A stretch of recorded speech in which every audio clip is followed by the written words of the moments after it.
ඔබ ව්‍යාපාරයක් කරන අතරතුර කවදාවත් වැරදීම් වෙලා නැද්ද? ඒ කියන්නේ ඔබ අවදානමක් අරගෙන නැහැ කියලායි මට හිතෙන්නේ. ව්‍යාපාරයක වැරදීම් කියන්නේ පරාජයක් නෙවෙයි. එය ඔබ සාර්ථකත්වයට යන ගමනේ එක් අඩිතාලමක්.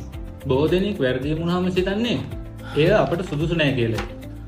ඒත් සැබෑ ව්‍යාපාරිකයෝ වැරදීමක් වුණාට පස්සේ ඒකට බිය නොවි ඒ විශ්ලේෂණය කරයි. වැරදීම් කියන්නේ ව්‍යාපාර සාර්ථකත්වයක ගමන් කරන්න යන පාඩමක් අපට. ඉතින් වැරදීමක් සිදු වුණාම ඔබ කල යුත්තේ කුමක්ද? පළමුව ඒ අන් අයට දොස් පවරුණා වෙනුවට එහි වගකීම් බාරගත යුතුයි.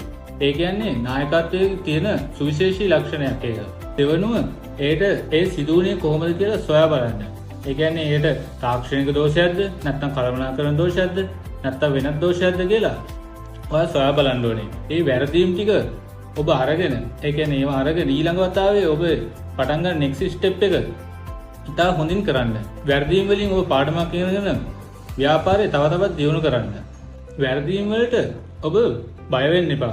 මොකද ලෝකයේ සිටින සෑම සාර්ථක ව්‍යාපාරයක පිටුපසම බොහෝ වැරදීම් ගොඩක් තියෙනවා. මොකද බොහෝ වැරදීම් වුණාට පස්සේ ඒවා පාඩම් ඉගෙනගෙන තමයි ඔවුන් සාර්ථකත්වයට කරා ගෙහින් තියෙන්නේ. ඒ වගේ වැරදීම් නැති කරගන්න දිනුම් වාර්තා සකසන්න, ඊට පස්සේ ඔයාලගේ දත පාලනය කරන්න, ඒ වගේම ටැක්ස් වලට අවශ්‍ය ඩොකියුමන්ට් හදාගන්න, ඒ වගේ දේවල් වලට ඔයාලා ටොප් බුක් කීපර් වැනි සිස්ටම් එකක් භාවිත කරන්න.